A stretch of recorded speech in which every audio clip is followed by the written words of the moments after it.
Well, Outsiders fans need no introduction to Michael Shellenberger, the author of, among other books, Apocalypse Never, Why Environmental Alarmism Hurts Us All. Michael's been on the show many times before. He's written a superb article this week on Substack, where he's claiming that Europe's extreme energy and climate policies, the green policies, the net zero emissions, all of that rubbish, have led to the financing of Putin's invasion of the Ukraine, which has left much of the West totally reliant on Russian oil and gas. Michael Shellenberger, great to see you. How are you? Great. Thanks for having me. Great to be back. Good to see you. So your article on Substack, talk us through your thesis about Putin's motivations and ability to invade Ukraine. Well, sure. I mean, a little history is helpful here. 15 years ago, Putin and Russia produced less natural gas than Europe did. Today, Russia exports 3 times more natural gas than Europe produces. So it's just simple supply demand. Russia produces significantly more oil, gas, and coal than it consumes. Europe consumes significantly more oil, natural gas, and coal than it produces. That's in large part a measure to so-called climate activists who have fought against fracking and natural gas production around the world, including in Europe. People don't realize, but Europe actually has significant shale reserves, just like we have in the United States. They have decided not to tap them for their gas. And as a consequence, we're facing global recession. That's often what occurs when oil prices rise above $100 a barrel for a sustained period of time. They could be headed to $200 a barrel. President Biden is within his rights to reduce oil exports from the United States. If he does that, he'll strengthen the hand of Vladimir Putin even more, who will be able to sell oil to compliant governments who go along with his invasion of Ukraine.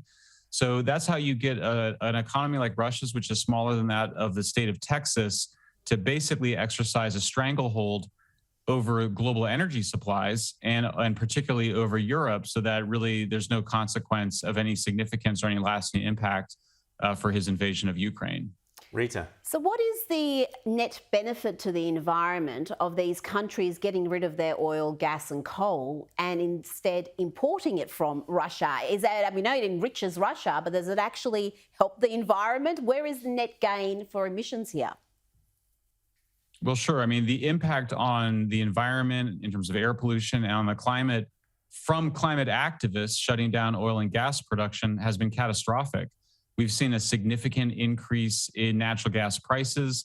That's resulted in a significant increase in coal, which has been in a long-term downward trend because of cheap natural gas replacing it.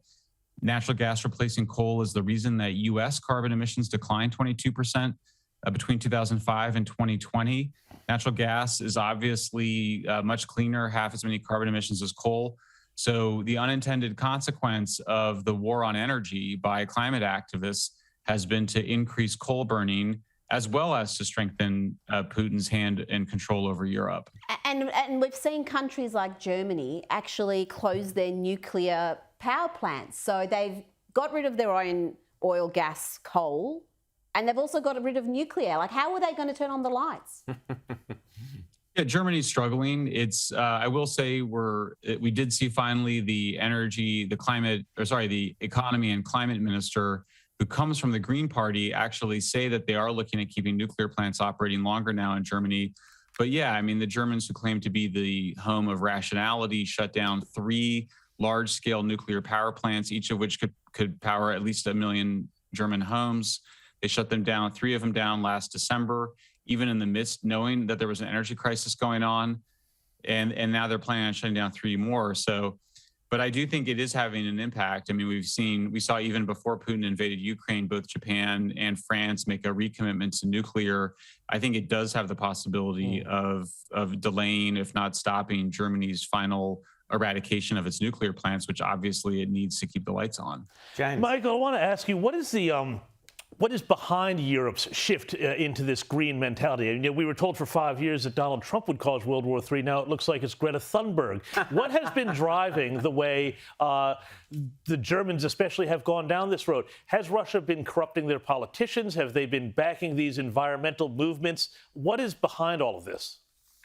Yeah, well, thanks for asking. I forgot to mention the fact. I mean, It's amazing. So the Secretary General of NATO in 2014 said that they had intelligence that Russians were funding anti-fracking operations, including climate activists fighting fracking.